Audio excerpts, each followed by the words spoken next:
Hello diamonds, it's your favorite girl Mildred Film. You're welcome to my YouTube channel. So guys, I decided to do this vlog and to talk about a lot of things. And guys, please, I noticed some of us will just come watch the channel, the vlog, and we don't subscribe to it, we don't share comments. So at the end of the video, please don't forget to hit on the subscribe button, like and comment to my YouTube channel. And so today I'm going to talk about my little experience while in the camp and my relocation, like I told you, and everything, and most of the things that we've never talked about. But first, I'll choose to sip this a little.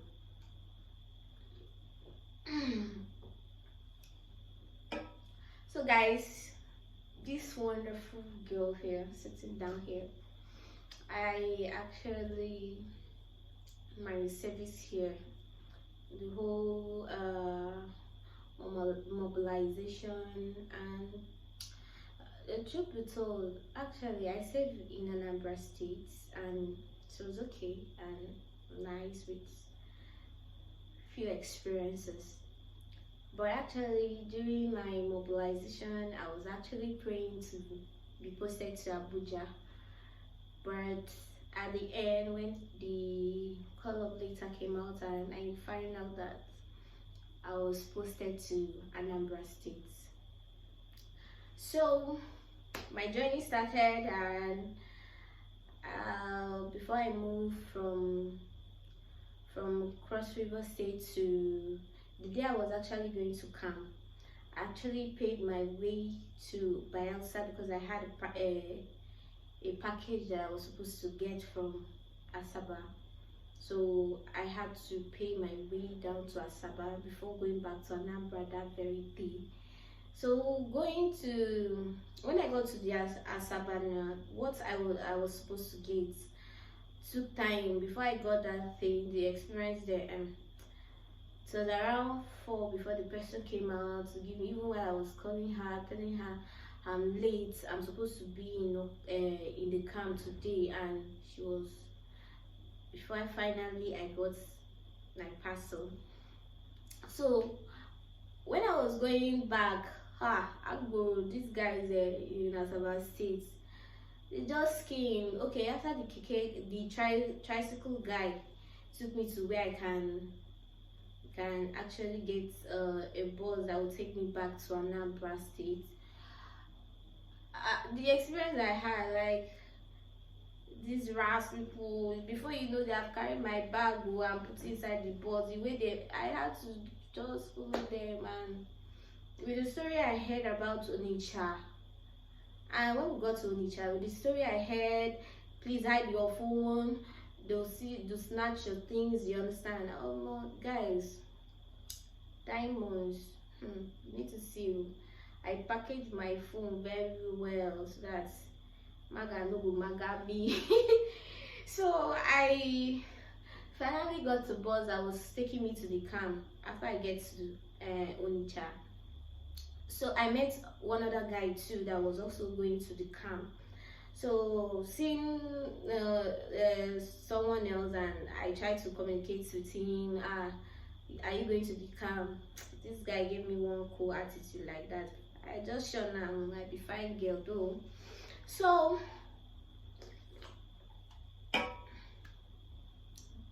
diamonds, when we finally got to the village, the location, we're supposed to take a tricycle that is going to take us to the camp.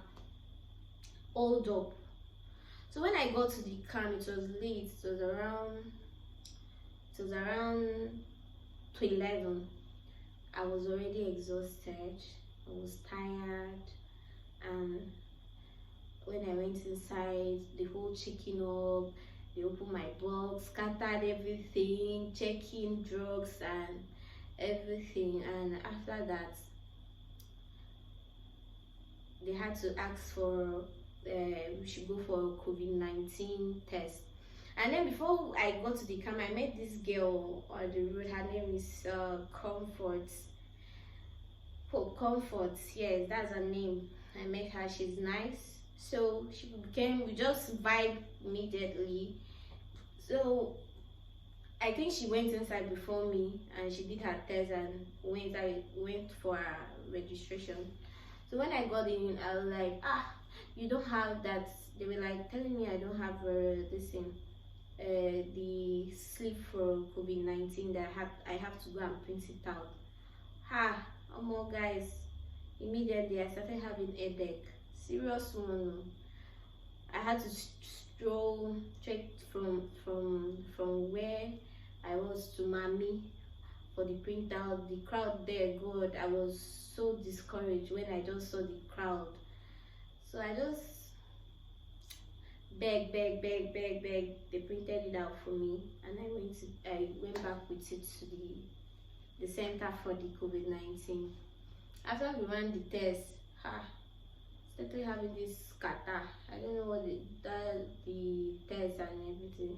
Started having scatter, and then I came back, and one of the security guys they noticed that I wasn't okay, and I pleaded with him that I could just drop my box with him because I could not carry the box down. Already I've lost one of my whites.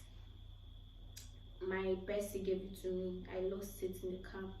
So I was like, oh, okay, let me just drop my box here. And it was kind of nice enough to allow me drop my box, and I went in for the registration. God, I don't know, most people, my bestie was talking about camp as if it's one sweet thing, but I know some guys opinions are different. Some people like some people enjoy camp, but man, I did not enjoy camp. So when I got to the registration and beside the crowd there was much, I was so choked. I felt like vomiting. I was not myself. I was dizzy. Everything, headache and everything was. I had to stand outside. Then that my girl I met, Hope, will then help me out in some of my trying to secure place for me for the registration. When it's time, at times she will call me, Mildred, come on, it's now a time. I'm not gonna join. When I was done with that one. After that, there was another registration that had a long queue. So I just thought, and she came and said, okay, since the queue is too much and it's not yet our time, we should go secure a place for us, for ourselves, a hostel for ourselves. That's when we went around. We started checking hostel, checking. The crowd was much, so we finally end up in one of the hostel, like upstairs. So I had to carry my box on my head because no strength to drag again. Finally got a place. We settled everything, arranged everything, and when we finished, we now came out again for the registration. So after some time, after I was done checking my credentials and everything, and not quite long, the DJ for the head in charge of the camp actually said that they should close for that day and continue the registration the next day. So I was even happy. We entered, I took my bath, I relaxed, put mosquito nets. In the morning, I think around 3 a.m., I noticed some noise, people trying to take their bath, this one drag. I was like, what is going on? And I woke up, my friend called me, won't you take your bath? I said, take my bath, how? I said, no, they have not given us our kids. Maybe it's not for us now. He said, okay, now when the time comes, the soldiers will send you guys out from this place. I was like, wow. After the whole stress, I don't joke with my sleep People that knows me, they know me. I don't joke with myself when it comes to sleeping, guys. So after that, I had to reluctantly, I stood up, take my bath and everything. The next thing, when it was dot dot 5 or 4:30, started hitting the trumpet. Ah,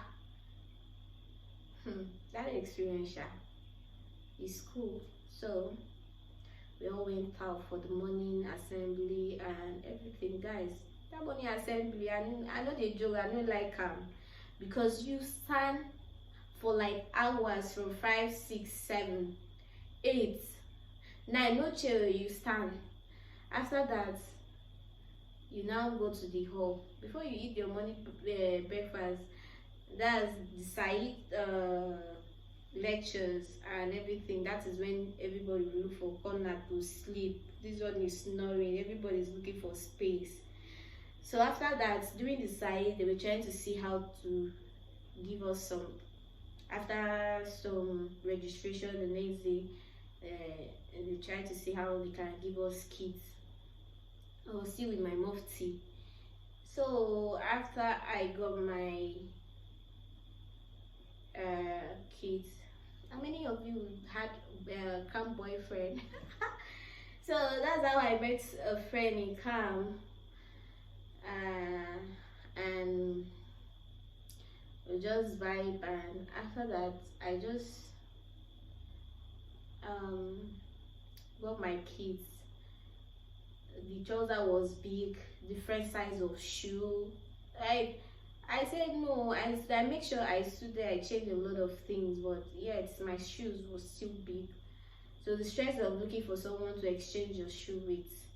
So after, I think after a parade, swearing in, when we were in the hall, I met one guy. The guy was like, "Ha, your shoe size is my size. Can we exchange?" And I looked at it. It's like, he said, "Yeah. Can we? Let's exchange." We exchange jungle boots. So after that, that was it. And so we decided to, with everything, and that my friend, everything was cool. So actually, I'm this quiet type. I don't easily make friends. I find it difficult, you understand? So I can just say that I had maybe few people that I was very close to. That was my platoon leader and the assistant platoon leader. That's Queenette and Simon. And the guy that's my boyfriend, in camp, and also the Hope girl. That was the people that I make friends with. And I have some few friends there in the hostel, that I used to bring banana, chicken. Guys, I was hot though. Even when I don't talk, I was hot in Kansha. I enjoyed like people care about me. Few people that care about me in the camp. I enjoy shower. So that was it. And the next thing, I find myself on parade. And secondly, I did not just do this one. Electric ants dealt with me that period, because that was October, November. Electric ants, even with my mosquito net, it was biting me, my eyes, beats me everywhere. So I was on drugs, always going to the pharmacy every day until I can remember that guy now. What's his name? Oh gosh. Well, I met a friend, I know his name, but just keep my memory now. And the guy was like, you Jay, what is wrong with you? Why are you always coming here every time? Please, I should just give you a note to go back home, because you can't be stressing yourself. Like, I was stressed every day. I go to the pharmacy to get drugs because of the electric ants. It was, the place swelled so up, and there was kind of poor, so I could not sit down properly. So, and if I go to the pharmacy and they will give me drugs, the effect of the drugs just finish. Like I'll become very weak. I don't know why it was. I don't know what happened, but I just had a friend that stood by me. Then he buys food. He was a nice guy, and so that was it till when I call up later came out. Sorry, our posting later came out, and our when we were supposed to go leave the camp. So I was posted to Oka South, a primary school, a secondary school called Kennedy K Secondary School. Uh, so when the bus took us to NCCF, the experience of staying with large crowd. So when we got to NCCF, like when you're this, I now know why they call us Otondo. Like don't know anything. They just dump us in NCCF. The crowd there was much. I was like, wow, how am I going to cope with the crowd? Yeah. So finally, the next morning you see call. They will now be ringing. Sisters in the sisters corner, wake up! It is time. It is time. It is time. It is time. Morning devotion 5 o'clock. Meanwhile, I never finished the one. The stress where I did for camp finish. Person they can't wake me up. I'm not saying it's not nice, but guys, it's stress. I needed a long sleep. And even with that, short SCCF is better than cancer. So after that, I noticed that this girl won't be able to cope here. Or you have to find a way. But even with that, then we went to my PPA, did everything, and I ended up teaching biology, SS2, the crowd, the students, the big boys now. Big boys that can call you a fine girl. Are you not a fine girl? The experience, sha. So I got a place that I was staying with one of my copper friend, Gift, and my bestie Queenette, and we stayed there throughout my service year.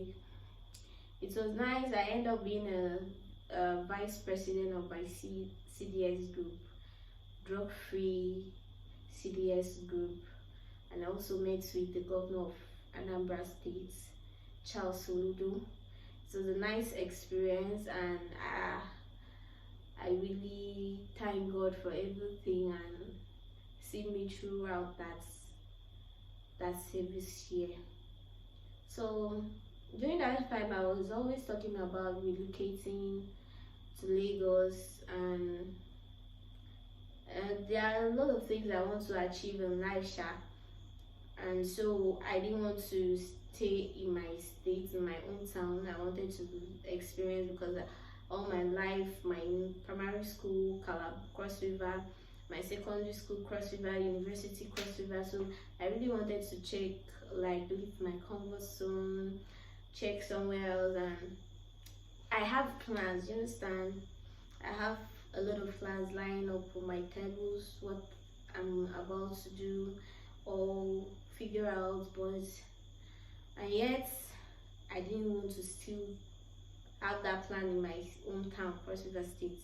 So I had to talk about relocating to Lagos or Abuja. But at the end of it, he said you plan and got this first. You understand? So diamonds. After my passing out, I actually visited my cousin's sister at Port Harcourt for her mom's burial, and after the burial we talked, and she advised me not to go to Abuja yet. I can come over and stay at a place for some time until I get a place to stay, and that was it. So when I came into PH, and I want to also apologize because during my stay in PH, when I came in, I didn't make vlog. I didn't tell you what I was doing, my plan, what was going on. I was I I'm sorry about that. So I was with my cousin for a period of time till I got my place, and I'm sorry I didn't really show you the way the house is looking like, which I don't want to. You can just see from the view, the little ones you've seen. It's I guess it's enough, and that was it. The whole house hunting in Port Harcourt was stress. Like when you see apartments, the landlord will say you're going to pay caution fee, you pay legal fee, you pay pumping fee, you pay this, but what they will count for you is much, and you will now look at the house that you're paying these amounts for. Is not worth the amount, the money you're paying. Sure you get, but at the end I give God the glory, and I thank Him for this opportunity He has granted me, because I know few people, a lot of people are wishing to be in my position, sha. And that was it. That's how I found myself here in Port Harcourt. So guys, more plans are coming. I have a lot of things, ambitions, and I'm actually going for a second degree. I'm just hoping that you guys pray for me and it works out. And I thank you guys for always watching my YouTube channel and liking, commenting. I thank the ones, and I just hope you guys should just help grow this channel, because without you it won't work out. So guys, diamonds, you know why I call you guys diamonds? Because you're special. So I hope that you just make something better. Let's grow this YouTube channel. Thank you. Cheers.